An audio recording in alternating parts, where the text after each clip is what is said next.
Boa noite a todos. Meu nome é Salmo Raskin. Eu sou o presidente do Departamento Científico de Genética da SBP e coordenador do Grupo de Trabalho de Doenças Raras da SBP.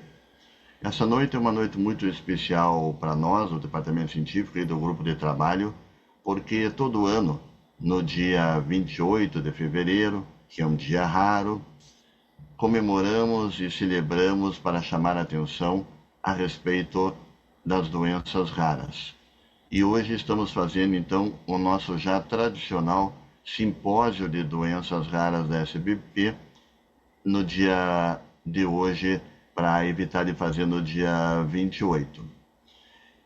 Existem no Brasil cerca de 13 milhões de pessoas que têm uma doença rara. E cerca de 70% delas começam na infância.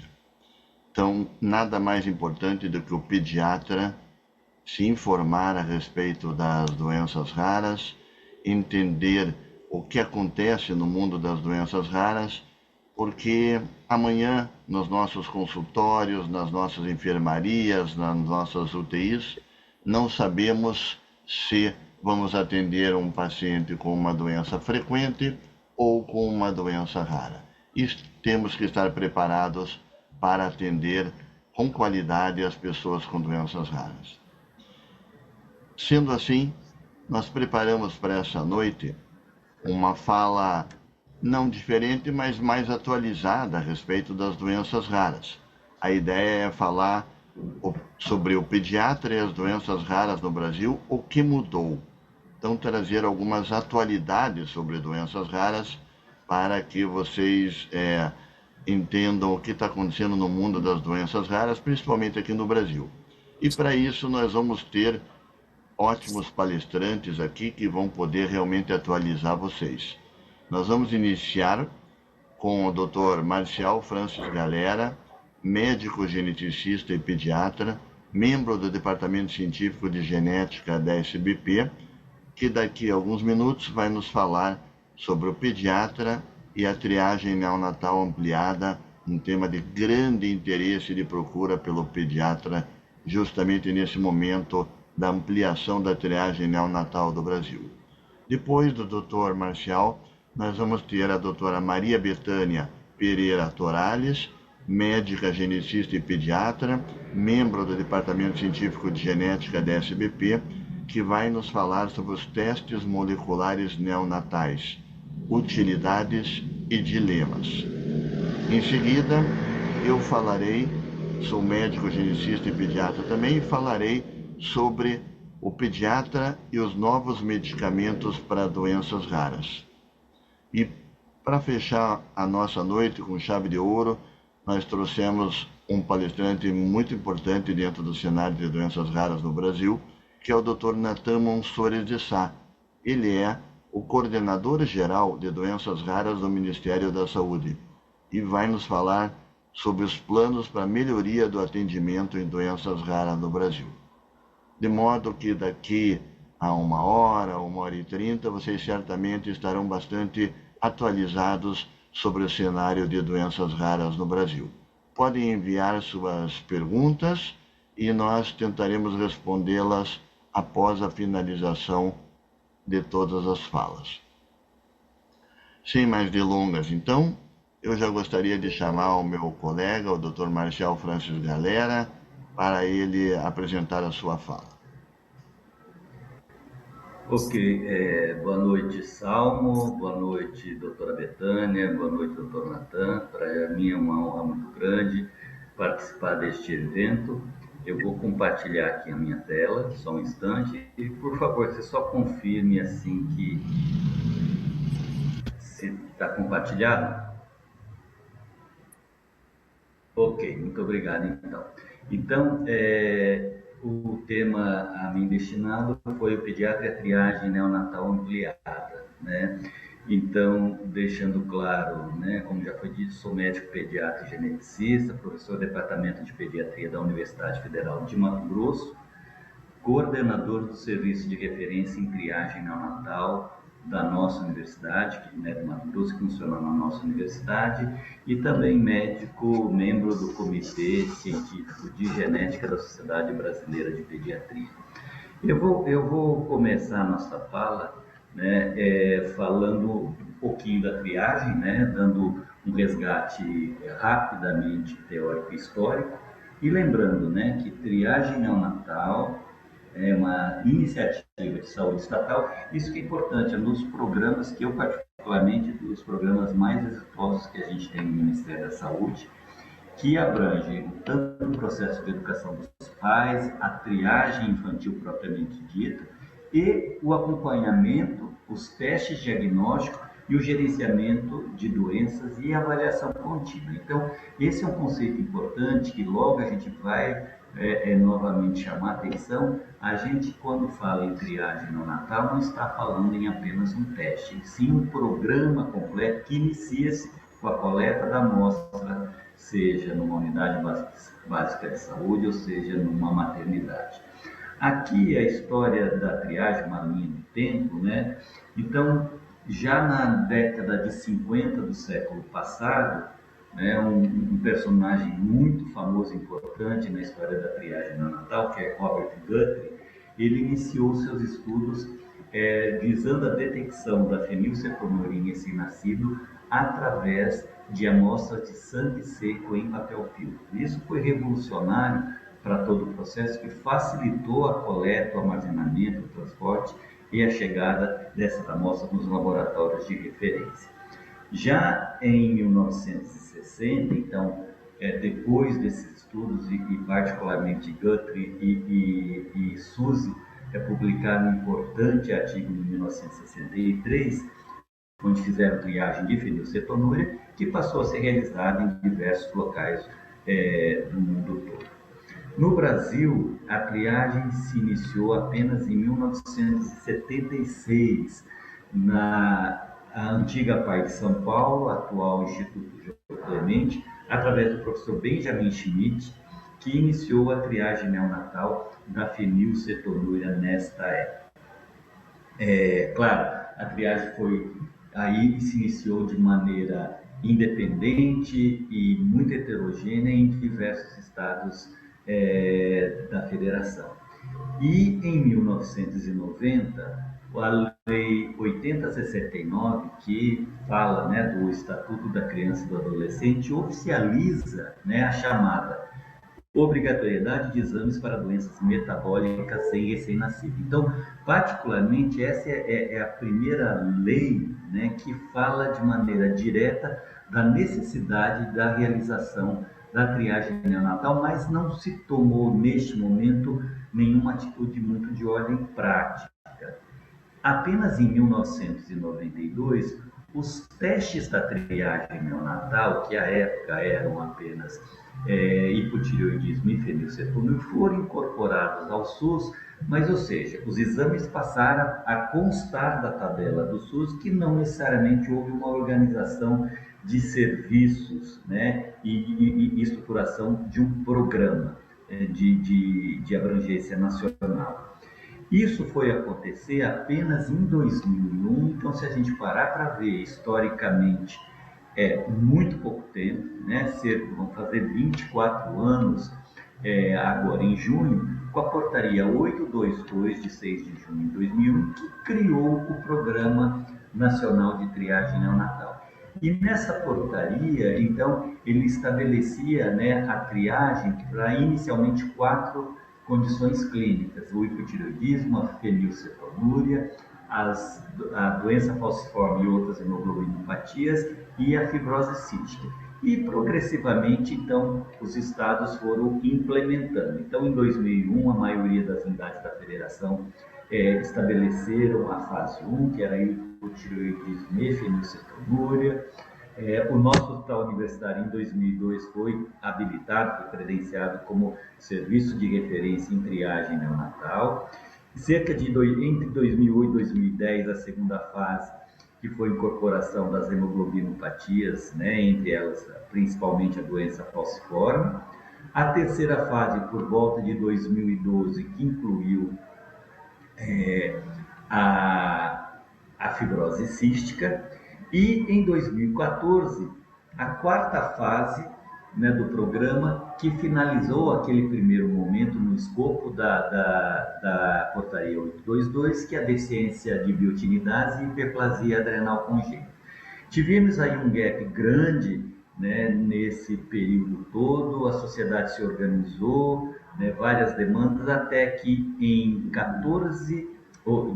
26 de maio de 2021, a Lei 14.154 foi uma lei que propôs a ampliação da triagem neonatal, fazendo o que? Alterando exatamente o artigo 10 do Estatuto da Criança e do Adolescente.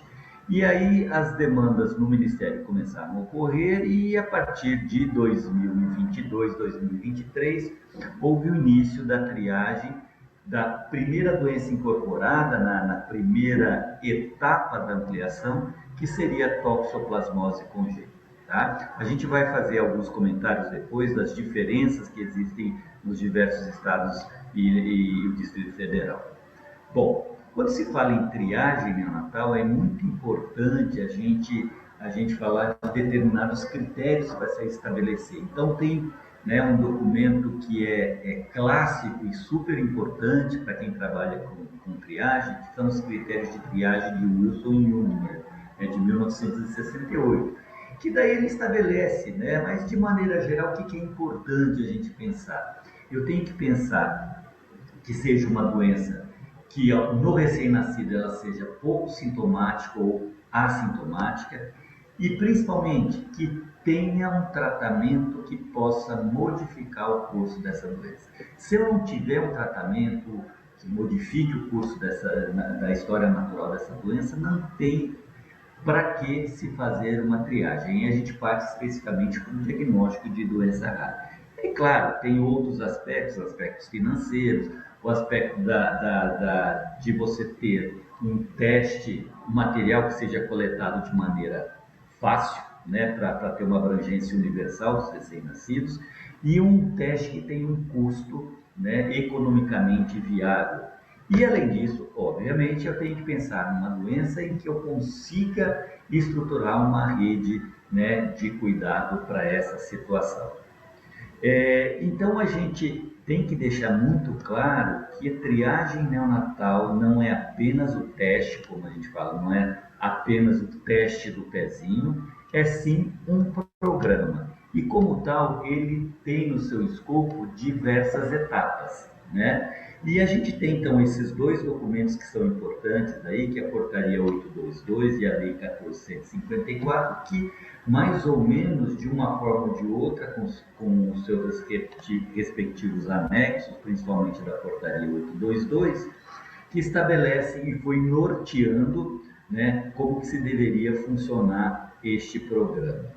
Né? Na portaria, então, fala, isso que é importante, a gente sempre chama atenção, é um programa organizado pelo Ministério da Saúde e que tem que ter ação das secretarias de saúde do Estado, do Distrito Federal e dos municípios. Tá? Então, a gente tem que pensar, né, nas ações da triagem, na fase pré-sintomática, no acompanhamento, no tratamento e com tudo que envolva essas três etapas. Então, eu tenho que pensar que com a estruturação do programa em cada unidade da federação, eu tenho duas estruturas, vamos dizer assim, que são fundamentais, né? São os postos de coleta e os serviços de referência em triagem neonatal. Lembrando, né, que os serviços de triagem neonatal, que são, na verdade, as unidades que fazem a roda de verdade funcionar, são as unidades executoras do teste e de segmento desses pacientes, elas têm que trabalhar em consonância com o Ministério, Estados e Distrito Federal e as próprias secretarias municipais de saúde. Lembrando que cada unidade da federação, ou seja, os 26 estados e o Distrito Federal, devem ter pelo menos um serviço de referência em triagem neonatal. Apenas o estado de São Paulo tem 3 serviços de referência em triagem neonatal, sejam eles o Instituto João Clemente, antiga PAI, uma estrutura anexa à Unicamp, o Hospital de Clínicas da Unicamp, e também o Hospital das Clínicas da Faculdade de Medicina da USP de Ribeirão Preto. Então, esses serviços, eles têm, né, como a gente já falou, a organização é feita com os postos de coleta, em geral no nosso país, ainda hoje, nas unidades de atenção primária, as tais UBS, né, Unidades Básicas de Saúde, e essas amostras são coletadas e encaminhadas para o serviço de referência em triagem neonatal. No serviço de referência em triagem, eu tenho requisitos para poder funcionar. Então, eu tenho que ter uma estrutura de recepção adequada para essas amostras, a realização de cadastro com um programa de registro informatizado, tenho que ter um laboratório próprio ou terceirizado que realize os exames, disponibilize os resultados e faça a busca ativa desses pacientes, faça o atendimento aos pacientes triados, faça a confirmação diagnóstica, que é fundamental, que é um outro problema. Então, uma coisa é a triagem, outra coisa é a confirmação diagnóstica, faça o tratamento e o segmento dos casos confirmados. Então, eu preciso ter uma estrutura para cada uma dessas etapas do programa de triagem neonatal. Então, como a gente falou, eu preciso dos postos de coleta e o serviço de referência tem que interagir e dar apoio a esses serviços. Eu preciso do laboratório especializado, como eu disse, localmente ou conveniado à distância, ambulatórios multidisciplinares, isso é uma outra característica importante do programa, não é apenas o profissional médico, mas eu preciso do médico, do psicólogo, do enfermeiro, assistente social, do nutricionista, do fisioterapeuta, enfermeiro e outros profissionais de apoio para que o serviço realmente funcione. Como já falou, o sistema de registro de informação automatizado e a rede assistencial complementar para dar conta, eventualmente ou muitas vezes, das intercorrências que possam acontecer.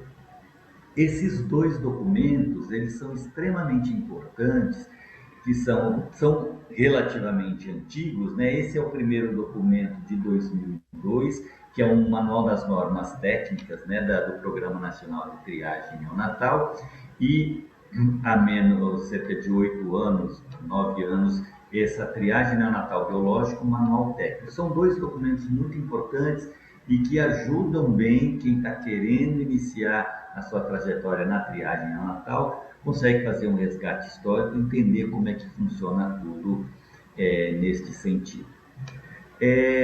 Eu sempre chamo a atenção da importância, né, de todos os responsáveis pela triagem neonatal no nosso país, que assumam a sua responsabilidade. Porque eu, como coordenador de um serviço de referência, tenho determinadas dificuldades nessa interlocução com secretarias municipais, né, a própria Secretaria de Estado. Então, tem que haver, né, a partir do Ministério emanando as suas normativas, cobrar das secretarias estaduais e municipais para que tudo chegue, né, as verbas do Ministério cheguem na ponta para o serviço de referência executar com responsabilidade e qualidade o seu serviço. Então, novamente, né, chamando atenção para as duas normativas que norteiam o programa no Brasil. Então, a gente tem, no primeiro momento, né, o Programa Nacional de Triagem Neonatal, com a Portaria 822, que ela conduziu e ainda conduz hoje, né, muito da triagem nos anos de 2001, quando foi editada, até 2021, quando a gente teve a Lei 14.154. A Lei 14.154, como eu já disse, é uma lei muito importante porque ela propõe a ampliação em etapas que a gente vai apresentar.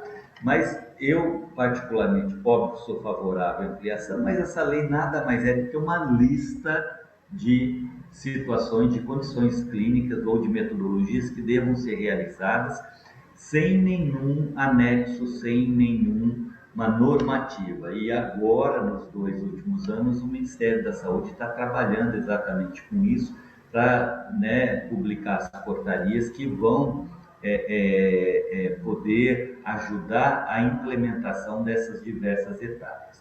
Então, no escopo da triagem lá da portaria 822, o programa foi dividido no primeiro momento em 4 fases, como eu já comentei. Fase 1, fenilcetonúria e hipotireoidismo congênito. Fase 2, doenças falciformes e outras hemoglobinopatias. A fase 3, todas essas anteriores mais a fibrose cística. E a fase 4, hiperplasia adrenal congênita mais deficiência da biotinidase. A gente ficou, então, desde 2014 até recentemente, né, há pouco tempo atrás, fazendo apenas 6 doenças. Com a portaria, com a Lei 14.154, né, que de maio de 2021, foi acrescentada, então, na etapa 1, a toxoplasmose congênita, a despeito de toda uma discussão que existe, né? Tem alguns colegas que criticam a inclusão da toxoplasmose, não, porque não deve, mas a toxoplasmose talvez esteja no programa de triagem neonatal, porque a nossa triagem pré-natal não tem funcionado de maneira adequada, né? Então, essa é uma situação que a gente precisa repercutir bem. Hoje, inclusive, assisti um trabalho de uma residente nossa que mostrou claramente que nenhum dos casos triados no nosso primeiro ano de implantação, né, da triagem toxoplasmose aqui no estado de Mato Grosso, teve diagnóstico a partir da triagem pré-natal. Isso realmente é grave e me assusta bastante. A etapa 2, que é a etapa que o Ministério agora está trabalhando, então propõe a triagem neonatal, então, dos diversos tipos de galactosemias e depois de grupos de doenças que são identificadas através da espectrometria de massas em tandem, ou seja, as aminoácido-patias, né, distúrbios do ciclo da ureia, distúrbios da beta-oxidação dos ácidos gráficos e as acidemias ou acidúrias orgânicas, né? Até mais por que está em vermelho? Porque na lei esqueceram ou de alguma forma houve algum engano, não foi colocada a acidemia. Mas, obviamente, a metodologia espectrometria de massas em tandem faz parte, né, contempla o diagnóstico ou a triagem, melhor dizendo, das acidemias. Já existe um esforço do Ministério da Saúde, um grupo de trabalho aí, para tentar identificar quais são as situações que nesse momento agora vão ser implementadas nessa chamada etapa 2. E depois a gente tem as 3 últimas etapas, sendo a etapa 3 as doenças lisossômicas, ou seja, as doenças de depósito lisossômico, uma doença onde altera o metabolismo intracelular e, consequentemente, o metabolismo tecidual e de órgãos e sistemicamente falando, que aí tem uma série de doenças, não foram listadas nessa lei quais seriam essas doenças, então aí vai ter que ter uma discussão para cada uma dessas etapas. E aqui a gente tem a etapa 4, que são as chamadas imunodeficiências primárias, ou também atualmente chamados erros inatos de imunidade, particularmente a gama-globulinemia e a SCID, né, que é a deficiência imunológica combinada grave.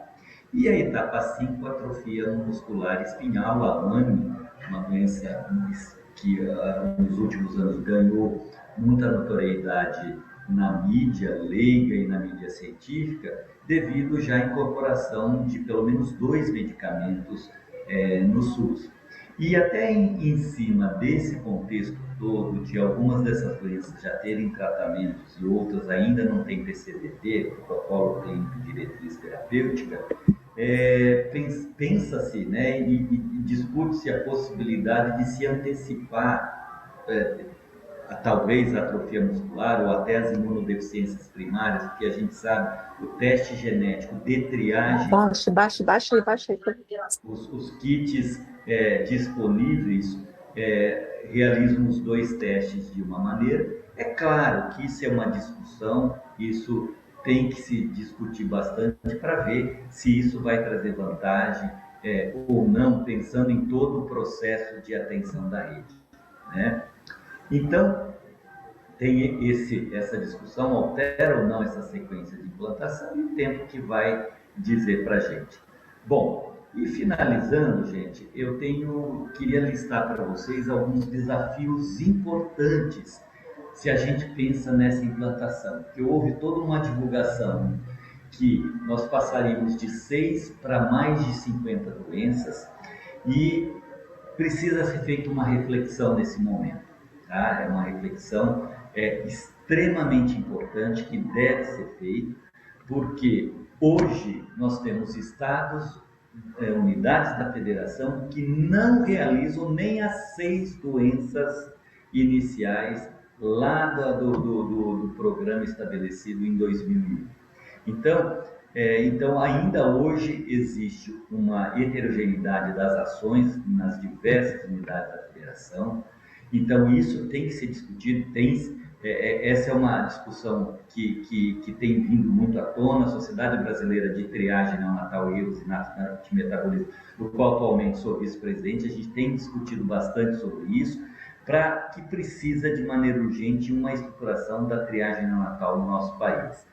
A gente precisa também pensar numa rede de laboratórios para a realização dos exames confirmatórios pelo SUS, obviamente, porque não adianta pensar que cada unidade vai conseguir realizar todos os testes confirmatórios, porque não tem muito sentido pela raridade de muitos dos diagnósticos. Então, essa é uma preocupação de todos que trabalham com triagem, pensar nos exames confirmatórios.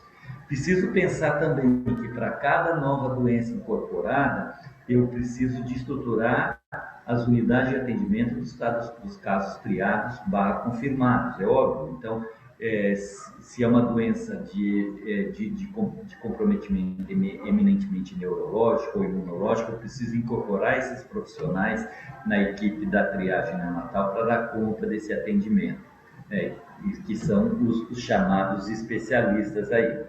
Ampliar a equipe multidisciplinar e estabelecer para cada nova situação incorporada no programa uma linha de cuidado, porque, como já disse, chamo novamente a atenção, a gente não faz apenas um teste, não é apenas um teste do pezinho, é um programa de triagem neonatal que vai da coleta ao acompanhamento, incluindo toda a assistência médica, a dispensação de medicamentos de alto custo algumas vezes, e também as terapias de apoio, de habilitação e reabilitação, que infelizmente no nosso país ainda esse é um dos grandes gargalos também. A gente vê que se despende algumas vezes milhões de reais para tratamento de determinadas situações clínicas e a gente não consegue estabelecer uma rotina, por exemplo, de cuidados fisioterápicos para crianças, como por exemplo na AMP. E, obviamente, para realizar tudo isso, a gente precisa ter financiamento do Ministério da Saúde. Então, os desafios são grandes, mas eu sou otimista, eu acho que a gente tem tudo para conseguir, com dificuldade, mas superar esses desafios. E eu digo muito, né, que a realização do teste do pezinho, né, só se justifica se for possível proporcionar benefício efetivo às crianças. É inútil, e eu diria até imoral até, a realização de milhares de testes se houver demora no tratamento ou impossibilidade de tratamento dos casos diagnosticados. Então, com isso, eu encerro minha fala. Esse é um programa que a gente precisa realmente se unir para que ele ocorra, né, de maneira adequada e com qualidade e que a gente possa realmente, né, garantir uma saúde plena a todas as nossas crianças do nosso país. Eu agradeço a todos e fico à disposição para qualquer esclarecimento. Muito obrigado. Obrigado, Dr. Francis, por essa excelente palestra. Nos mostrou todo o cenário, desde a história até o desenvolvimento nos últimos anos da ampliação e dos grandes desafios, né, que são ampliados também, né? E o pediatra, enfim, é o principal médico relacionado com o teste do pezinho, né? É quem vai receber todos esses resultados e vai ter que interpretá-los, tomar atitudes, e eu tenho certeza que essa palestra era muito útil para todos os pediatras que estão nos ouvindo. E sem mais delongas, eu vou passar agora para a nossa segunda palestrante, que é a doutora Maria Betânia Pereira Torales, vai nos falar sobre os testes moleculares neonatais, utilidades e dilemas. Continuando a nossa webinar sobre o pediatra e as doenças raras no Brasil, o que mudou, eu fiquei responsável para falar dos testes moleculares neonatais, utilidades e dilemas. Minha declaração de conflito de interesse único é ser médica responsável pelo laboratório DNA. O colega que me antecedeu, que falou da triagem neonatal, fazendo parte do programa do Ministério da Saúde, ainda não contempla os testes moleculares. Então, o teste molecular neonatais são complementares e não substitui a triagem neonatal. Esta é a minha primeira mensagem. Que o pediatra tenha consciência que a triagem neonatal, praticada hoje pelo Ministério da Saúde, não é substituída pelos testes moleculares neonatais. Qual a finalidade dos testes moleculares? Os testes moleculares têm como finalidade identificar doenças genéticas tratáveis, que sejam graves, de início precoce, em fase pré-sintomática e muitas doenças não rastreáveis por outro método. A triagem molecular seria para todos os recém-nascidos. Ela foi desenhada para que fosse realizada nos recém-nascidos ainda assintomáticos. Mas vale ressaltar aqui que a triagem molecular ainda tem um custo muito elevado, não está disponível a toda a população pelo Ministério da Saúde, nem está autorizada, não entra nos critérios da Agência Nacional de Saúde. Ele ainda é um teste privado e de um custo muito elevado. E a gente interroga aí, eu deixo a interrogação, né, se todos os recém-nascidos teriam que fazer essa triagem molecular. Além da triagem molecular, existem os testes diagnósticos, que também são testes moleculares. E esses testes diagnósticos, eles têm critérios de ser solicitados. Entre os critérios para que torne elegível se fazer esse teste diagnóstico ou indicar os testes diagnósticos, seria aquele recém-nascido ou lactente com a suspeita clínica sugestiva de um inato do metabolismo. Ou recém-nascidos internados em UTI, ou seja, de unidade de terapia intensiva. Ou que tem uma história familiar de um inato, ou de uma doença genética, ou de uma consanguinidade, ou mesmo de uma história familiar em que ocorreu um óbito fetal sem um diagnóstico esclarecido.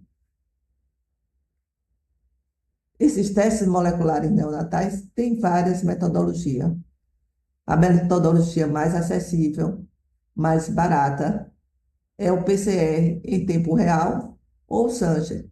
O PCR tem como indicação em pesquisar uma mutação conhecida para uma determinada patologia. Por exemplo, na fibrose cística, que é pesquisada através do tripsina imunorreativa no teste do pezinho. Se a tripsina imunorreativa vier alterada, ela pode ser confirmada e tem indicação de fazer a pesquisa da mutação da fibrose cística. E se inicia quando se faz uma mutação, a pesquisa de uma mutação por um PCR em tempo real, é uma mutação específica. Nesse caso, a mutação F508 é a mais comum na fibrose cística e também já está contemplada nos critérios do Ministério da Saúde. Outra metodologia se chama MLPA, é uma metodologia em que faz análise de fragmentos e que se pesquisa mutações por deleção ou por duplicações. E a outra metodologia usada é o sequenciamento de nova geração. O sequenciamento de nova geração é, é um sequenciamento de um gene ou de vários genes que estejam dentro de um painel para pesquisa de várias doenças. Baseado nessa metodologia, a triagem molecular por RT-PCR, que analisa fragmentos, ou pode ser feito pelo sequenciamento Sanger, pode ser usada e atualmente tem sido muito solicitada para a detecção da mutação F508del, né, da fibrose cística, no gene SFTR, a PCR para a detecção de imunodeficiências congênitas, a SCID e a gama, através do PCR, do TREC e do CREC, para atrofia muscular espinhal, através de pesquisa da mutação no gene SMN1 e SMN2, e para a surdez congênita, por deficiência da conexina 26, que resulta de uma mutação no gene GJB2, que é uma causa frequente de surdez congênita e de herança autossômica recessiva. A triagem molecular por MLPA pode também ser utilizada para a pesquisa de atrofia muscular espinhal, porque a maioria dos casos ocorre por uma deleção no gene. O sequenciamento de nova geração. Essa é uma técnica molecular em que vai se sequenciar os genes que estão presentes naquele painel e que vai se verificar a troca de base, que é a variante, que é filtrada com base no seu potencial de impacto clínico, através de um programa de bioinformática.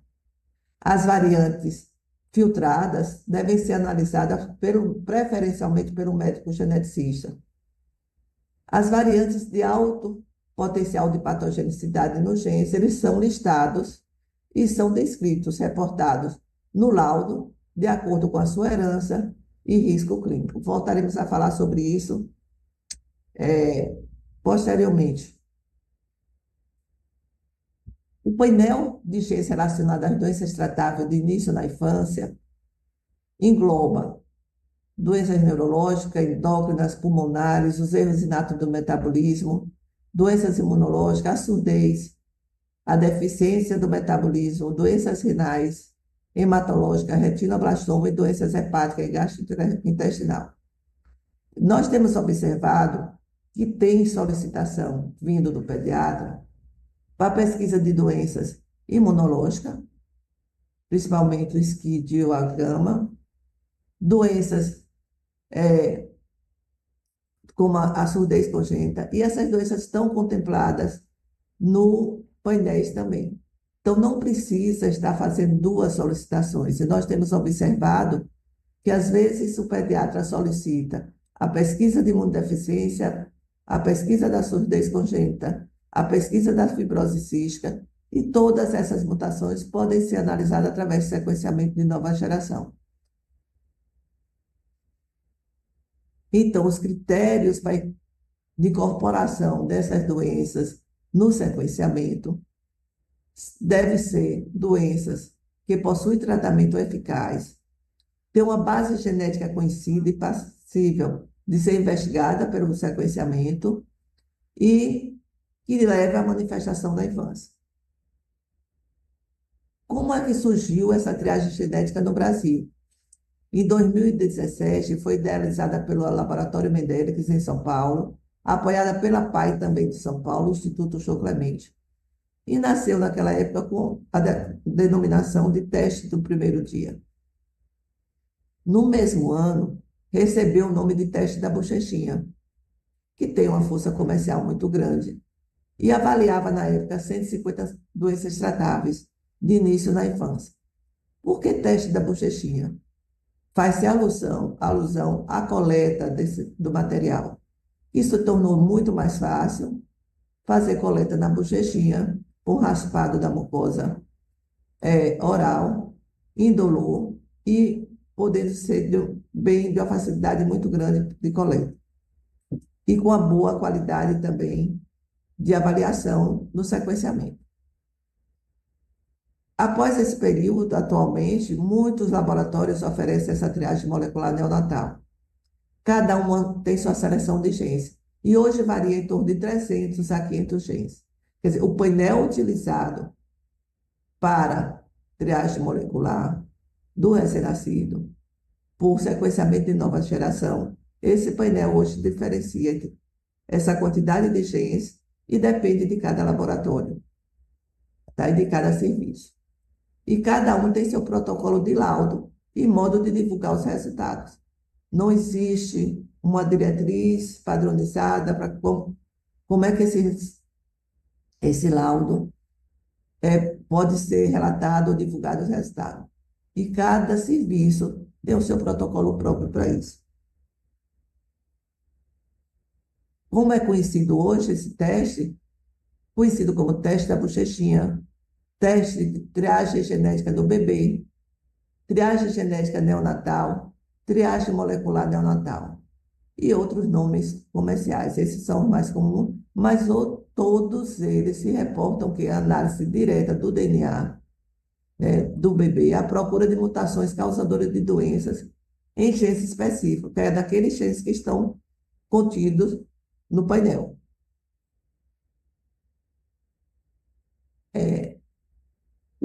O teste de triagem molecular, que é tão conhecido como teste genético neonatal, o teste da bochechinha, ele é indicado para quem? Ele é indicado para o bebê assintomático, que deve ser coletado nos primeiros dias de vida ou nos primeiros meses de vida. No caso desse bebê ter uma suspeita clínica de uma doença genética, o ideal é que se faça o painel para doenças tratáveis, já um exame diagnóstico. Então, se tem uma suspeita clínica direcionada por alteração da espectrometria do tânio ou por sinais clínicos que sugiram uma doença genética, deve ser indicado não mais o teste de triagem, mas sim o painel para doenças tratáveis. Esse painel para doenças tratáveis vai se diferenciar do teste de triagem na hora da análise. Então, a análise feita pelo médico geneticista, porque analisa os dados da bioinformática, tem mais atenção às variantes e uma busca mais ativa dessas variantes patogênicas. Então, o teste de triagem, se for solicitado, é preciso que o pediatra tenha consciência que esse teste molecular, esse painel, tão conhecido como o teste da bochechinha, o teste de triagem neonatal, está oferecido ou indicado para a criança a partir do primeiro dia de vida. O ideal é que faça nos primeiros meses de vida. Após o primeiro ano pode ser realizado, sim, porém com menor benefício. Porque qual é o benefício de se fazer logo nos primeiros meses de vida ou na primeira semana de vida? É que o diagnóstico da mutação seja detectada antes que comece a manifestar a doença, tá? E o ideal é que seja sempre ter essa observação, que esse painel de NGS são para doenças tratáveis. Quem é que não deve ser triado? Quem é que não deve ser relatado nesses painéis? Doenças genéticas sem um tratamento conhecido, sem intervenção passível de impacto clínico, aquelas que têm manifestação de início tardio, que vão se manifestar na vida adulta, doenças com penetrância incompleta, aquela que o paciente é portador da mutação, mas ela não vai manifestar a doença, casos de câncer hereditário do adulto e estado do portador de doenças recessivas. Então, esses critérios devem ser observados quando se faz a triagem molecular através do painel genético. E o sequenciamento de nova geração, eu volto a informar aqui e falar um pouco mais e chamar a atenção para aqueles genes que estão presentes nesse painel. Então, é relatado apenas as doenças daquele gene. Nós temos muitas outras doenças genéticas, tá? Genes que não estão listados no painel, então, o pediatra tem que ter consciência que a criança não está totalmente livre de uma doença genética, tá? Mas naquele painel estão colocados os genes que são reportados em doenças mais comuns e doenças tratáveis. Lembrar também que essas variantes, quando são detectadas com alto potencial de patogenicidade nos genes listados nesse painel, são reportadas de acordo com a sua herança e seu risco clínico. Se tem um risco clínico maior ou menor, se tem um quadro clínico mais grave ou não. Então, é preciso que o pediatra tenha conhecimento dessas limitações, dessas especificidades, para compreender o resultado desses testes. E aí eu trouxe uns exemplos de interpretação do laudo. O laudo pode ser baixo risco clínico, não foi encontrada a mutação, e a probabilidade de desenvolver uma das doenças investigadas é muito baixa. Risco clínico baixo, mas tem um achado que justifique alterações laboratoriais. Por exemplo, uma criança que tenha deficiência de biotinidase e que venha com alteração discreta do teste do pezinho, ela pode ter uma mutação em heterozigose que vai alterar o exame do teste do pezinho, mas ela não tem risco clínico, ela tem baixo risco clínico, então ela não vai manifestar a doença. O risco clínico intermediário é aquela mutação ou a doença reportada no laudo desse teste esteja presente. Dessa forma, é necessário fazer os exames complementares, os exames bioquímicos, dosagens enzimáticas, que vão poderá confirmar ou não essa suspeita. Ou fazer também um painel voltado para aquela determinada mutação ou para aquela determinada doença.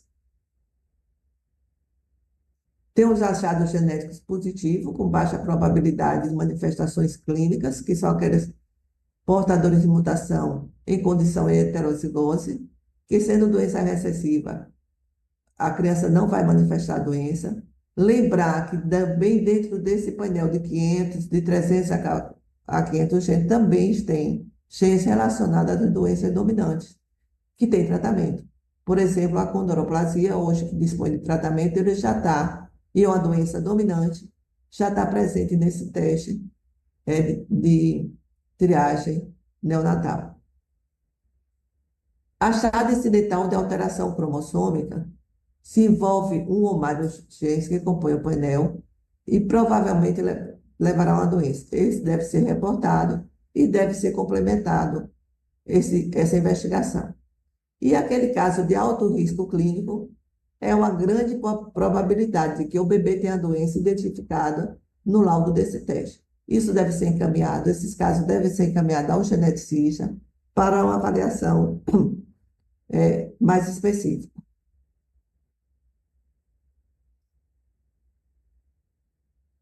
O que é que impacta nesses testes genéticos ao nascimento? O pediatra precisa estar atento à história familiar, se tem uma história familiar positiva para doença genética. Ou seja, como eu já falei anteriormente, se tem um filho anterior com diagnóstico de doença genética. Em casamentos consanguíneos, que aumenta a chance, apesar de pouca elevação, mas aumenta a chance maior de ter crianças, filhos com doenças recessivas. Ou quando algum parâmetro do teste do pezinho para uma doença genética estiver alterado e necessite de confirmação. Por fim, eu deixaria assim como última mensagem para o pediatra que é necessário conhecer as bases e os fundamentos lógicos dos testes de triagem, pois eles são aplicados a cada criança com o objetivo de oferecer o diagnóstico precoce e um excelente tratamento. Eu deixo aqui o meu contato, o e-mail, para aquele pediatra que queira ou que tenha dúvida, pode entrar em contato conosco. Muito obrigada.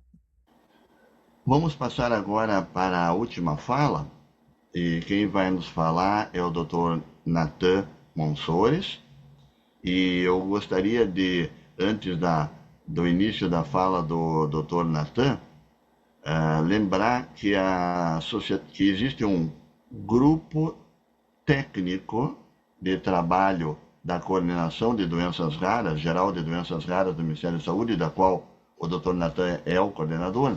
Existe um grupo de trabalho de doenças raras e a Sociedade Brasileira de Pediatria tem um assento lá, né? E eu represento a Sociedade Brasileira de Pediatria nesse assento, tenho acompanhado com muito prazer e muita honra os avanços que nunca aconteceram no nosso país em relação a cuidados de doenças raras e que agora realmente acontecem.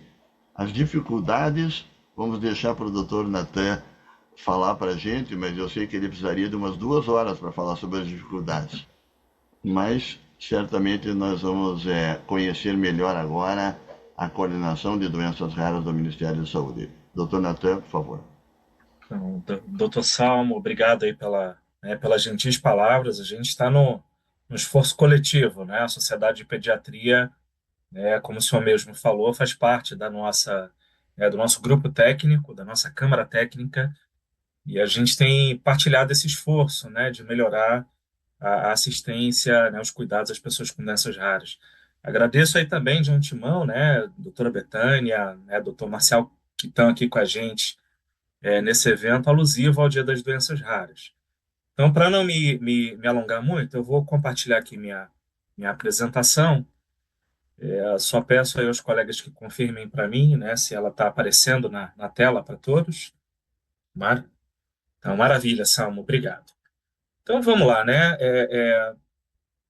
Falar de doenças raras na frente aqui, né, dessas sumidades que me antecederam é complicado, mas eu vou, no exercício aqui muito proativo, tentar trazer uma faceta, né, para a nossa audiência aqui, né, de como o Ministério da Saúde tem lidado com o tema, né?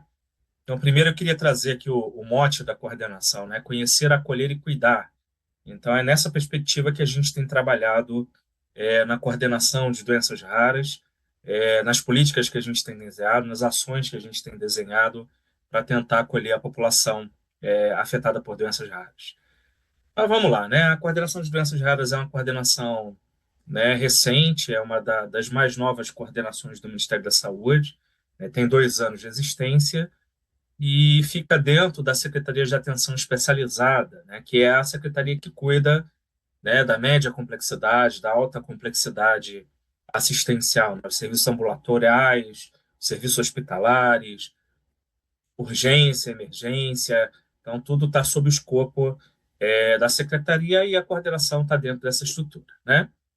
E aí, sobre a provocação, né? Planos para melhoria no atendimento em doenças raras no Brasil, considerando, né, o setor pediátrico. Como é que a gente pode caminhar para aí? Então, a primeira coisa é lembrar sempre aos pediatras que nos ouvem aqui, né? A gente fala assim, doença rara, doença rara, doença rara, doença rara, mas é fundamental não esquecer, né, que por trás das doenças raras existem pessoas que vivem com doenças raras. Então, o objetivo primordial da política pública é tentar garantir, né, para as pessoas que elas tenham, né, os cuidados adequados, que elas consigam, dentro da estrutura do Sistema Único de Saúde, né, serem acolhidas, serem ouvidas, né, serem adequadamente endereçadas aí, né, para os serviços que vão conseguir, né, dar algum grau de orientação ou estabelecer algum grau de cuidado, né? Essa foto aqui é sempre emblemática, eu em todas as apresentações trago, porque esse grupo aqui é um dos grupos pioneiros no Brasil, né? Talvez tenha sido o primeiro grande encontro de associações, de especialistas, né? Entre as pessoas aqui está, por exemplo, a doutora Sigolène Aimé, que é uma figura, né, expoente na França nesse campo, enfim. Né, a gente está lidando com pessoas, né?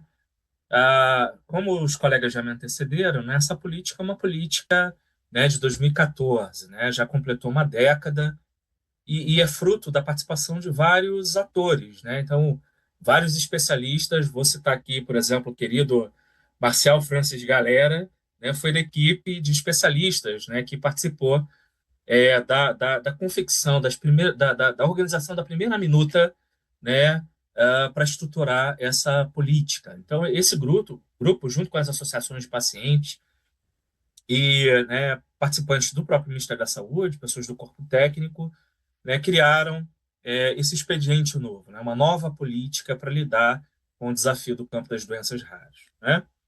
E qual é o estado da arte, né? O que a gente tem feito na coordenação? Eu trouxe aqui, né, uma figurinha que circulou nas redes sociais, né, recentemente, e um pouquinho do estado da arte, né? Então, o Ministério da Saúde, no campo de raras, né, tem se debruçado aí para fazer investimentos, fomentos, financiamentos, enfim. A gente tem implementado, né, terapias inovadoras, né, como o caso de algumas terapias gênicas, medicamentos biológicos. Temos feito um trabalho sistemático, né, de dispensação, de organização da rede para que as pessoas tenham acesso. A gente habilitou, né, muitos serviços de 2022 para cá, a gente praticamente dobrou a rede, né, de serviços especializados em doenças raras. Enfim, então tem uma série de ações em curso que eu não vou me alongar aqui não, porque ao longo da apresentação, desculpa, eu vou fazer alguns comentários, né? Para quem nos assiste aí e quer ter um acesso mais direto, né, tá aqui a página do Ministério da Saúde de Doenças Raras e, né, o QR Code, né? Mas se você procurar aí uma ferramenta de busca, né, da internet, botar lá doenças raras, Ministério da Saúde, rapidamente você vai ser direcionado para essa página e lá tem, enfim, a informação das atividades, diretrizes, PCDTs, tudo que o Ministério da Saúde tem proporcionado para a população do ponto de vista aí de cuidados para doenças raras. Mas a grande pergunta, né, então, assim, pensando aí o que a gente tem contribuído, mas a grande pergunta por trás, né, de lidar com doenças raras, e lembrando que grande parte dessas condições raras afeta crianças, né, é como é que a gente consegue efetivar política pública, né, para lidar com temas tão complexos. Marcial trouxe a questão aqui da triagem neonatal, né, já foi falado aqui hoje da questão dos exames, dos painéis, das triagens, né, né, foi trazida agora a questão também dos medicamentos, né, de alto custo e toda a dificuldade operacional, né, que existe para isso. Mas, enfim, então, nesse cenário, o que você, pediatra, precisa entender? A primeira coisa é que a rede de doenças raras, a política de doenças raras, ela estabelece uma rede complexa de processos biomédicos e sociossanitários que vão precisar de boas práticas, né? Essa é uma percepção compartilhada entre diversas especialidades médicas que atuam no campo das doenças raras. E quando a gente está falando de complexidade, é importante, né, que você, que está aí na ponta, que é clínico, entenda que complexidade, complicado, caótico e óbvio são facetas diferentes dessas desordens, né? Então, parte dessas doenças raras são de fato complexas, né? Vão precisar de práticas emergentes, né? A gente vai precisar construir novidade para lidar, né, com as diferentes necessidades desses pacientes. Parte desses casos, de fato, né, eles vão complicar, vão trazer cenários aí desafiadores para todos nós, e a gente precisa ter bem estabelecido boas práticas para lidar, né, com esses pacientes, né, condutas bem estabelecidas para que eles sejam atendidos de uma forma organizada, ordenada e que a gente consiga os melhores resultados nesse processo de cuidado.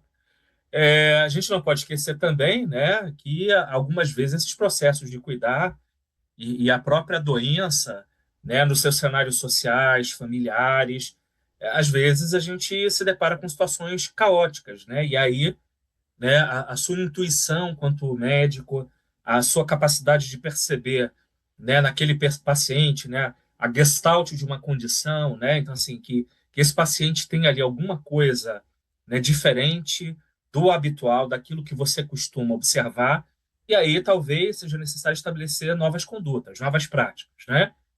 Em alguns casos, a gente esquece de observar o óbvio também, né? Então, recentemente, né, a Sociedade de Pediatria, né, deve estar ciente disso, saiu uma lei agora estabelecendo, por exemplo, a avaliação do hálux, né, do dedão do pé, dentro das maternidades, como uma forma de, né, precocemente identificar crianças com suspeita de fibrodisplasia ossificante progressiva, que é a doença da estátua, né, que vai havendo uma ossificação progressiva. E, às vezes, nas nossas condutas cotidianas, né? Você pega ali, né, o paciente e não olha um detalhe, esquece de olhar, né, a relação entre os olhos e o nariz, a boca, a posição das orelhas, se o desenvolvimento dessa criança segue os padrões estabelecidos pela literatura. Então, às vezes, o óbvio é esquecido também, né? E, às vezes, o óbvio é um fator de confusão também. Então, é o que a gente tem feito, né, do ponto de vista de organização, de conhecimentos dentro da coordenação, é lidar com essas facetas, né, dessas condições raras. E eu não posso esquecer de dizer, né, que além do cenário clínico extremamente desafiador, o mundo de políticas públicas também encontra um cenário social, político, econômico, né, extremamente desafiador também, em que múltiplos interesses acabam influenciando a forma como a gente lida ou a forma como a gente produz políticas públicas, né? No caso da saúde, né, é importante lembrar que grande parte dos processos de adoecimento, mesmo aqueles, né, que têm aí uma etiologia genética, né, uma condição genética de base, eles são fortemente influenciados por esses cenários, né? Então, às vezes, as circunstâncias materiais são fortemente determinantes para, né, como o cuidado vai desenrolar, né, vai acontecer, vai se transformar em qualidade de vida. Então, né, o Dr. Salmo, que me antecedeu, falou de medicamentos de altíssimo custo. Às vezes, a família ingressa, por exemplo, na justiça em busca de um desses medicamentos, ganha na justiça, né, o acesso a esses medicamentos, ela vai lá na farmácia de alto custo, retira esse medicamento e volta, né, para o seu casebre, para sua casa, em que não há energia elétrica adequada, ela não tem uma geladeira em condições adequadas de armazenar esse medicamento, enfim. Então, tem falhas estruturais importantes nesse processo que são determinados, né, pela condição econômica, por fatores psicossociais, enfim. Muitas coisas podem influenciar esses processos e a gente tem que estar atento a isso, né, enquanto coordenação de raras. Os colegas também me antecederam, né, para além desse cenário complexo, há diretrizes, né, uma principiologia do Sistema Único de Saúde que a gente precisa seguir na coordenação, né? Então, como é que a gente garante equidade, né, integralidade do cuidado, universalidade no acesso, ao mesmo tempo em que a gente descentraliza, permite participação da comunidade? Então, veja, o SUS é desafiador em muitos aspectos, né? E aí eu volto ao ponto, né? Salmo já levantou um pouquinho disso.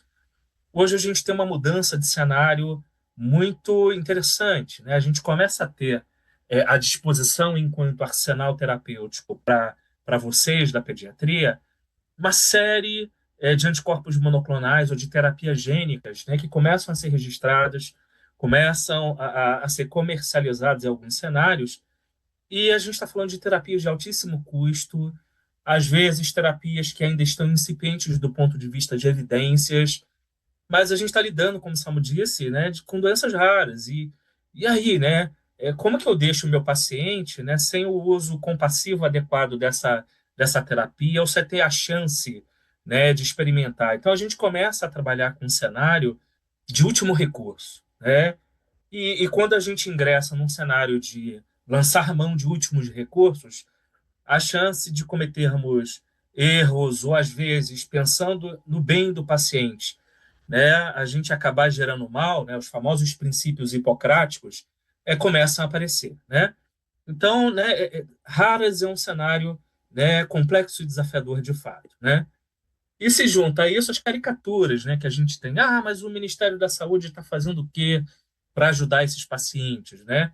E aí todo mundo que fala, o pessoal da gestão não está interessado, né? Eu que sou pediatra, que estou ali na ponta, que sei o que meu paciente precisa, e não é invariável, não é incomum, né, que o gestor seja, né, desenhado desse jeito, né? O cara que está pensando em quanto que vai custar, né? Ah, Natan só fala de terapia de altíssimo custo, que é muito caro, né? Não, a gente não está pensando só nisso, né?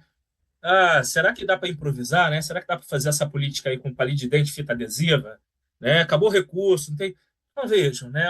Os gestores, eles não são, né? Pode até ter as exceções aí, ou talvez seja a regra, enfim, mas gestores com perfil técnico não são, né, ou não costumam ser essas figuras aí ensimesmadas ou sem noção do que estão fazendo, né? De modo geral, para raras, quem tem estado à frente, né, desses serviços de referência ou dos processos de cuidado são profissionais, né, pediatras, geneticistas altamente, né, gabaritados, com experiência no campo, e eles têm que dividir o seu tempo, às vezes, entre estar ali no ambulatório e estar em processos de gestão, fazendo esse equilíbrio delicado, né, entre ter dinheiro, poder cuidar.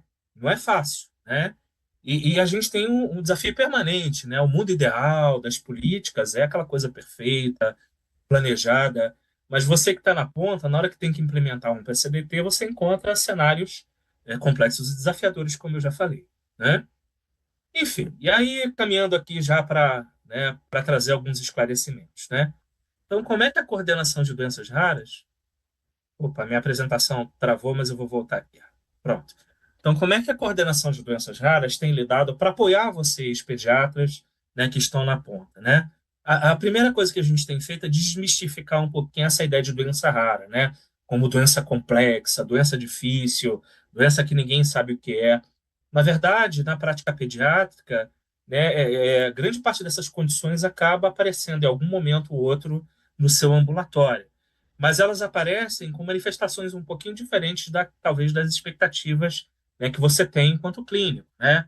Então, às vezes você enfrenta ali uma situação de uma criança com múltiplas pneumonias, né, pneumonia de repetição, uma diarreia, né, de origem alimentar que você não sabe, um processo alérgico que você não consegue conduzir, as alterações aí de curva de crescimento, enfim.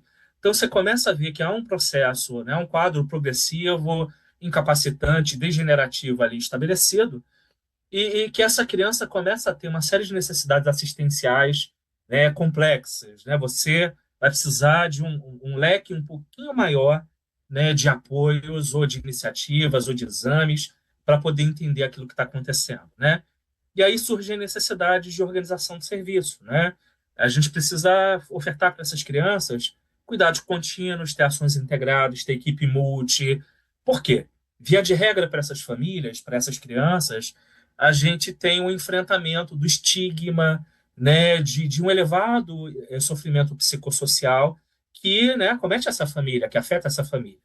Então, o que a gente tem feito é sensibilizar, né, os colegas no sentido de que, olha, maravilha, a gente pode discutir doenças raras do ponto de vista de etiologias, né, como, por exemplo, a política de doenças raras tenta organizar, né? Tem as anomalias congênitas, tem deficiência intelectual, erros de metabolismo, tem rara não genética, mas do ponto de vista operacional, né, como é que a gente lida com isso? Como é que eu classifico essas condições? Como é que eu sensibilizo o meu chefe ali no ambulatório, né, que eu preciso ter um cuidado especial? Então, veja, essas são questões que não são simples mesmo para o Ministério da Saúde, né? Em razão dessa diversidade, né? De fato, hoje, tipificar a doença rara não é algo simples nem trivial, porque a doença rara pode ser em si uma doença, mas ela pode ser uma síndrome malformativa, pode ser um conjunto de anomalias morfológicas que você observa, pode ser uma síndrome clínica, enfim. Então, tipificar essas condições é difícil. Daí a escolha ser sempre uma escolha por prevalência, né, por valores epidemiológicos, né, para facilitar a nossa vida nesse contexto de diversidade. Mas para a política pública, para além dos números, o que importa é como a gente consegue, dentro dos sistemas de saúde, acolher esse paciente, né, identificar, né, suspeitar que ali, de fato, né, tem uma condição rara em curso. Como é que a gente estabelece, né, transforma a nossa hipótese, a nossa suspeita em diagnóstico, de fato, com o uso, né, das ferramentas moleculares que já foram citadas aqui, né, os testes genômicos, as provas bioquímicas, e como é que a gente transforma esse diagnóstico em cuidados efetivos? Porque não adianta, e esse é um grande alerta que eu queria dar aos colegas pediatras, né? Então, assim, você vai lá e pede um painel genético, um exoma, né? E aí o exoma te devolve suspeitas, hipóteses, uma avaliação probabilística de que um gene tenha relação, né, com determinada condição. E aí, como é que você faz agora, né, com essa avaliação probabilística? Você vai precisar buscar, por exemplo, um colega geneticista, né, como os colegas que falaram aqui ainda há pouco. Então, que vão conseguir te orientar, fazer aconselhamento genético.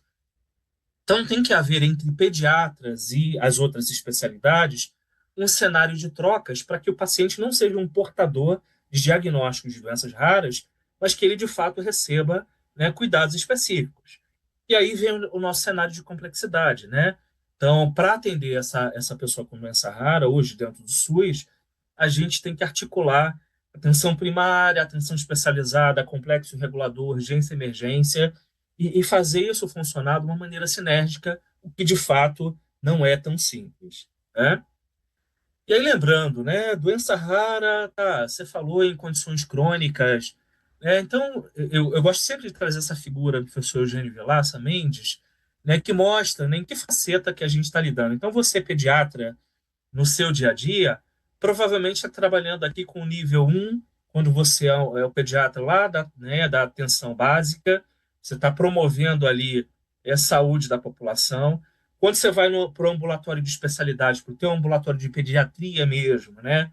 Você está lidando aqui com nível 2 e 3, só que para doença rara, a gente começa a entrar aqui no nível 4 e 5, né? São populações com condições crônicas com muitos riscos, né?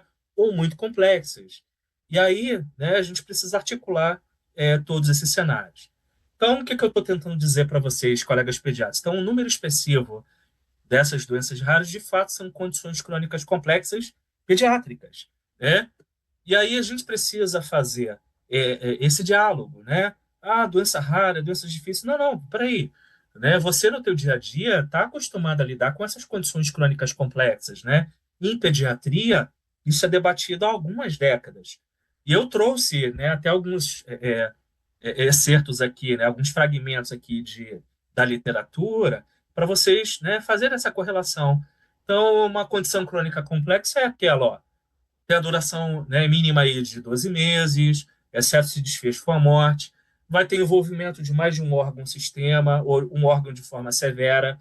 Esse paciente vai ter necessidade de acompanhamento especializado, provavelmente vai precisar de internação em algum momento. Então, veja, ó, esse é o quadro da maioria das doenças raras, tá? E hoje no Brasil, hoje na literatura, né, como por exemplo o texto clássico aí de Cohen, né, essas condições a gente já tem, né, indicadores, né? Então, tem a suspeita, a gente vai ter necessidades especiais, a gente vai identificar limitações funcionais, vão precisar utilizar serviço de saúde. E toda a literatura em pediatria já traz contribuições muito potentes para que essa correlação entre raras e cuidado de crônicas complexas pediátricas aconteça, né? A gente está falando de doença que persiste, né, que vai depender de tecnologia, que vai ter, né, que ter uma lógica de cuidados um pouquinho diferente. E aí eu não vou ficar lendo aqui, Salmo, em razão do nosso tempo, mas, por exemplo, o portal de boas práticas do Instituto Fernandes Figueira, que é uma das referências para o SUS, né, na área de pediatria, ele traz, né, já lá no portal lá, vocês vão encontrar informações muito bacanas, né, da literatura exatamente sobre isso, né? E eu queria rapidinho parar nesse quadro. Então, veja, para cuidar de, né, você pediatra cuidar de doença rara, o que a gente da coordenação de doenças raras, né, está trabalhando, né, em prol de, né? Então a gente está pensando nesse cenário aqui, né? Um cenário de minimização de, né, eventos agudos, da exacerbação crônica, reduzir dor e sofrimento, reduzir sobrecarga familiar e de maximização, né? A gente tentar garantir um bom desenvolvimento, uma boa funcionalidade para essa criança, né? Garantir que ela não fique muito tempo dentro do hospital, que ela tenha cuidado domiciliar, que ela consiga, na medida do possível, quando a gente não está falando aqui de deficiências intelectuais muito severas, tá? Mas que ela consiga, por exemplo, ingressar numa escola, né? Ter algum apoio comunitário. Então, é aí que a gente está mirando, tá? Eu não vou ler, gente, em razão do tempo, está lá no portal de boas práticas, para quem quiser, mas eu queria terminar minha fala com isso aqui, né? E o que a gente tem feito de fato, tá? Enquanto coordenação. O Ministério da Saúde tem normas, tá? A coordenação de doenças raras tem diretrizes estabelecidas na política, também não vou ler, tá? Tá lá na portaria 199. E nos últimos 2 anos, o que a gente tem feito, né? Criados mecanismos para a operacionalização dessa rede, para facilitar o trabalho de vocês, né, na pediatria. Então, a gente fez diagnóstico situacional, a gente instituiu câmara técnica, como o Saulo já falou, temos habilitado mais serviços, né, para atender Marcial aqui. A gente está construindo uma portaria nova, né, que foi pactuada na CIT, já está publicada, então, né, da triagem neonatal. a gente está habilitando cada vez mais serviço para responder, né, até perguntas de um colega que enviou, né? Ah, e como é que fica a questão do diagnóstico? Enfim, a gente está instituindo parques, né, para sequenciamento de exoma no SUS. Os dois primeiros começam a funcionar esse ano, e no Instituto Fernandes Figueira, que eu citei há pouco, e no Instituto Nacional de Cardiologia. A gente tem se esforçado no sentido de prover, né, mecanismos de cuidado. Vou citar aqui, por exemplo, a epidermólise bolhosa, tá? Que afeta crianças, e aí tem uma necessidade de curativos, de insumos, né? Enfim, coberturas, e a gente está provendo recursos para tal. Tem, por exemplo, as craniosinostoses, que a gente tem trabalhado. Enfim, então tem uma série de movimentos hoje do Ministério da Saúde no sentido de reforçar o papel desses serviços de referência e melhorar a qualidade daquilo que a gente oferta no SUS. Estamos muito longe ainda de ter uma cobertura completa, de alcançar todos os estados. De fato, o Brasil ainda tem muitos vazios assistenciais no que se refere a atendimento a essas crianças com doenças raras, né? E aí a gente começa a depender também, para responder uma outra pergunta, da forte interlocução entre os serviços de referência que hoje existem, né, os 36 serviços, os hospitais universitários, as sociedades médicas, as sociedades de especialidades. Então, se um centro de referência do Paraná, né, onde a Salmo está, vou citar aqui o Pequeno Príncipe, não colabora, por exemplo, com o IMIP, lá de Pernambuco, né, nas suas capacidades e especialidades, né, né, Pequeno Príncipe trabalhando na área de imuno, o IMIP, por exemplo, mexendo com a parte, né, de dismorfologia. Vou citar aqui dois exemplos pontuais. Então, se esses serviços não se conversam e não colaboram, a gente vai ter perda, né, de pacientes, a gente vai perder enquanto rede. Então, o que a gente tem feito hoje no Ministério da Saúde é isso, é tentar prover essa estrutura. E, para finalizar, a gente tem tentado aí garantir orçamento, tá, gente, para expandir essa rede, o que não é fácil, né? Então, só para citar uma comparação, um dos medicamentos judicializados hoje para doenças raras, né, custam aos cofres públicos, né, é um medicamento para pediatria, tá? Hoje está custando na ordem de R$ 1,5 bilhão, tá? Para atender uma condição específica, né? Ao longo de 10 anos para fazer política pública no Brasil para doenças raras, o que foi dispensado no Ministério da Saúde foi algo na ordem de R$ 125 milhões para manter esses serviços funcionando. Então, a gente começa a ter, enquanto sociedade brasileira, um desafio, né? De como é que a gente cuida de doenças raras e, ao mesmo tempo, garante a sustentabilidade, né, do Sistema Único de Saúde. E eu não estou entrando aqui no mérito, gente, de se a criança merece ou não ser tratada, qual o valor da vida humana. Eu não, né, a discussão não é essa. A discussão é que a gente quer oferecer o melhor cuidado. Mas, se não tiver SUS para cuidar, a gente não vai ter, né, estruturas de cuidado para a maior parte da população que é carente. Então é isso, Salmo. Agradecendo já aqui, então a gente está aberto para ouvir, para colaborar com a Sociedade de Pediatria, tá?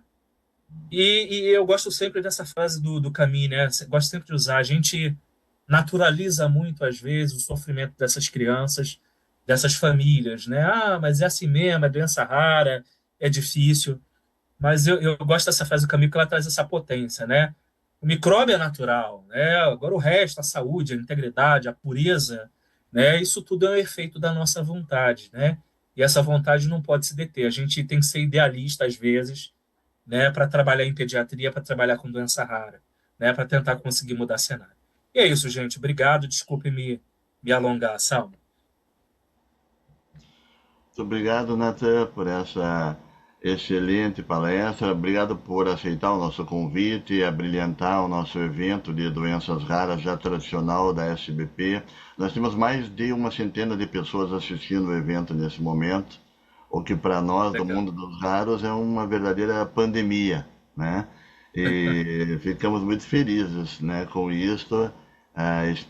Esperamos que vocês estejam aproveitando. Entre essas centenas de pessoas aqui, temos a doutora Terezinha Cardoso, por exemplo, uma das precursoras da genética médica e triagem neonatal do Distrito Federal e a coordenadora da Regional Centro-Oeste da Sociedade Brasileira de Genética Médica. É um prazer, uma honra ter a doutora Terezinha aqui conosco. E com isto inúmeras perguntas, né? Mas a gente acabou avançando um pouquinho na hora, né? Porque começamos às 19h30, agora são 21h13. Mas eu vou fazer pelo menos uma pergunta das inúmeras que apareceram aqui para cada um dos palestrantes e relembrar que a palestra vai ficar... A palestra não, o evento todo aqui, a live, vai ficar gravado, né? Disponibilizado para os sócios da SBP, e também as outras perguntas eu vou repassar para os palestrantes e depois elas poderão ser respondidas isoladamente por causa da hora, né?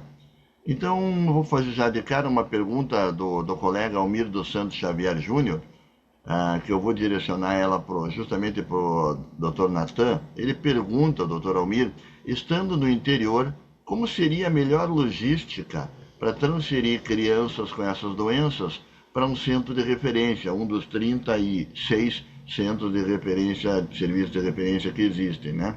As secretarias de saúde do interior estão qualificadas para essa logística, Dr. Natan? Então, maravilha, essa é uma boa pergunta, mas eu devolvo a pergunta também em que sentido, né? Essa criança está em estado grave, ela né, precisa de algum suporte, né, para ser, né, transferida para esse serviço? Porque, de via de regra, só para os colegas entenderem, né, esses serviços de referência, eles são unidades ambulatoriais, né, que contam com uma retaguarda hospitalar em alguns casos, mas não todos, tá? Eu posso citar um exemplo aqui, né? A PAI de Goiânia, né, a PAI de Anápolis, desculpem, é uma estrutura ambulatorial de cuidado que faz fisioterapia, mas não tem, por exemplo, né, processos de internação ou de cuidado intensivo dessas crianças, né? Então, assim, o transporte de crianças em estado crítico ou grave para serviços, né, se foi essa a pergunta, ela acontece por mecanismos estabelecidos na relação entre Estado e município, né, que é o famoso TFD, o transporte sanitário, tá? Então, as crianças que estão no interior em quadros críticos ou que requerem cuidados especiais, ou mesmo, né, para uma consulta especial com um geneticista de um serviço de referência, eles podem lançar mão desse artefato, tá? Dessa prerrogativa de conversar com o gestor, explicar a situação clínica e solicitar que esse transporte para, né, o serviço de referência aconteça, tá? Então, essa é a norma no SUS, tá bom? Agora, a gente não pode esquecer, se o caso aqui for de como é que encaminha, né? Então, assim, como é que a gente orienta esse paciente do interior, né? Enquanto serviço que está na capital, na maioria das vezes, né? A gente pode lançar mão das ferramentas de telemedicina, que, né, durante a pandemia a gente usou bem, tá? Então, pode ser que, né, o posto de saúde aí do município, né, a unidade de saúde que está atendendo esse paciente, consiga, né, um contato com o serviço de referência do seu estado quando existe, ou de um estado vizinho, né? Então, vários estados do norte, por exemplo, do Brasil, não têm serviços de doenças raras, mas contam, por exemplo, com serviços de genética. Vou citar aqui o querido Marcial, que está aqui com a gente, né? Que no hospital universitário faz um belíssimo trabalho lá, né, em genética, mas ainda, torcendo para que vire, ainda não é um serviço de doenças raras. Então, a turma do Mato Grosso, do interior, pode, né, solicitar lá, ó, a gente queria aí uma teleconsultoria com o doutor Marcial para orientar. Então, assim, há vários caminhos possíveis para isso, tá, Salmo? Então, desde TFD para casos críticos, se a pergunta foi transporte, tá? Mas se for só encaminhamento, né, dá para fazer isso de diversas formas. Muito bom, muito bom. É só querer, né? E encontrar os caminhos dentro da dificuldade, mas eles existem, como o Dr. Natan explicou para nós. Tem mais uma pergunta aqui, que é da nossa colega pediatra, a doutora Natasha Checharenko. Ela parabeniza pelas excelentes aulas e pergunta quais são os estados que já conseguiram implantar no teste, né, no Programa Nacional de Triagem, além da toxoplasmose. Então, eu vou passar essa pergunta para o Dr. Francis. Ok. Bom, eu queria parabenizar os colegas pelas apresentações e responder a pergunta da Natasha, uma colega aqui do Mato Grosso, né? Bom, a gente tem o Distrito Federal, né, que tem uma triagem já completamente ampliada, com todas as tecnologias e as doenças previstas na nova lei, mas chamando bem a atenção que foi em função de lei distrital e não, né, com a demanda do Ministério. Temos também uma ampliação que já aconteceu em Minas Gerais, e o estado de São Paulo eles já faziam algumas doenças além, e particularmente lá no Instituto Vila Clemente, né, que atende mais ou menos 70% da triagem do estado de São Paulo, para o município de São Paulo também está oferecendo uma triagem um pouco mais ampliada. É claro, posso estar incorrendo, mas esses são os 3 exemplos principais. Mas o que eu acho que é importante a gente chamar a atenção, que infelizmente, de maneira duro falar isso, até de uma certa forma irresponsável, alguns estados não estão fazendo nem as 6 doenças de maneira adequada. Então essa é uma das lutas, né, que se trava aí para tentar homogeneizar um pouco a triagem, principalmente alguns estados do Norte e Nordeste, que tem uma situação, mas não é exclusivo, né? Não vou ser deselegante de citar ninguém, mas inclusive estados importantes do Sudeste, durante um tempo bem recente, tiveram envolvido na sua triagem neonatal, né? Então, isso precisa, e aí que a gente fala muito, que precisa haver uma cobrança mais efetiva do Ministério da Saúde, junto às secretarias estaduais, para que o programa seja efetivamente implementado e mantido nos estados. Ótimo. Se a gente fala de equidade, né, nós vamos ter que ter um grande desafio para como encontrar essa equidade na triagem ampliada, né? Porque e isso que em alguns momentos fica essa discussão que beira a esquizofrenia, né? Mesmo, porque tem estados em que não estão conseguindo, tem estados que não estão fazendo simplesmente a triagem e a verba está sendo disponibilizada pelo Ministério da Saúde, né? E aí, quem que vai dar conta dessas crianças que estão ficando sequeladas? Porque, claro, nascem as crianças com os problemas da triagem que estão sendo adequadamente tratadas, né? Isso é uma verdadeira tragédia social por um aspecto também, né? Mas eu digo o seguinte, a gente é otimista, né? No sentido de eu acho que tem espaço para melhora sim, né? A gente tem uma interlocução melhor junto ao Ministério, acho que o Natan é um bom exemplo aí que fez essa brilhante exposição para a gente. Eu acho que a gente tem que correr atrás, né? E se me permite fazer só uma observação, tem uma pergunta bem parecida a respeito da triagem, quando faz triagem privada, é mais ou menos o que o Natan contou para a gente, sabe? Você é um profissional, ainda mais se você mora no interior, gente, você tem que ter os seus contatos, sabe? A gente tem que estabelecer uma rede de contato, tanto a oficial quanto a oficiosa, né? Porque isso é importante. Eu estou há 24 anos aqui no estado de Mato Grosso e hoje tem, assim, gerações de médicos que foram meus alunos ou que me conhecem, foram residentes. Então, toda semana, e eu acredito que o Salmo também acontece, com a Betânia, isso acontece, o pessoal entra em contato. Olha, eu estou com uma criança que fez o teste do pezinho, eu estou com uma criança que fez tal coisa, o que eu faço de imediato? É isso. Obviamente que se for uma situação que precisa vir correndo para a capital, seja a SUS ou privada, a gente vai ajudar, né? É isso. Porque também quem trabalha com doenças raras é um pouco doido mesmo, né? De querer se envolver com essa problemática. Então, sabe, é procurar, estabeleça contatos, eu acho que é fundamental. Fazer os caminhos formais é importante, solicitar TFD, solicitar através da regulação, mas às vezes se você tem acesso a um colega que você sabe de um serviço, ou no seu estado ou outro estado, peça ajuda. Eu acho que a rede de cuidado está para aí.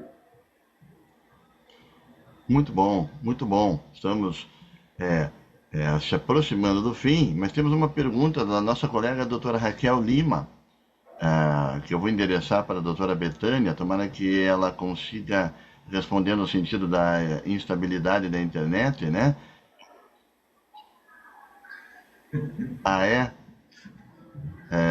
Então eu acho que eu vou fazer essa pergunta para o Dr. Francis, então.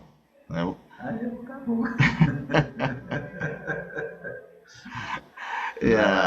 A doutora Raquel, justamente pela instabilidade, né, ela não entendeu, não foi possível para ela compreender, né, se fazer o painel NGS para doenças tratáveis para crianças assintomáticas, se a doutora Betânia voltou, né? Então, doutora Betânia, fazer o painel NGS para doenças tratáveis para crianças assintomáticas, se uma criança for sintomática, qual que é o melhor teste? O som, Betânia. Vocês estão me ouvem? Sim. Vocês estão me ouvindo? Sim, pode falar. Você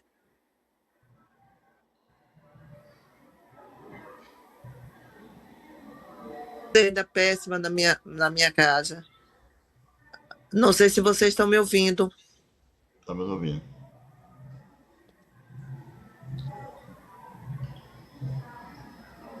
Me ouvindo?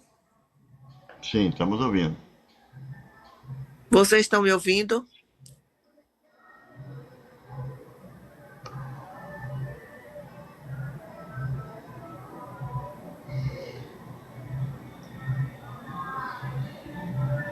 Doutor Francis, gostaria de iniciar a resposta da pergunta até a doutora Betânia conseguir a conexão? Não, claro, e se eu puder colaborar. Então, foi perguntado se está indicado o painel de doenças tratáveis, né, para uma criança assintomática ou qual seria. Então, na verdade, existem dois testes que usam muito, que é o tal do teste da bochechinha ou similares, que é a triagem genética para recém-nascidos assintomáticos, e tem esse chamado painel de doenças tratáveis.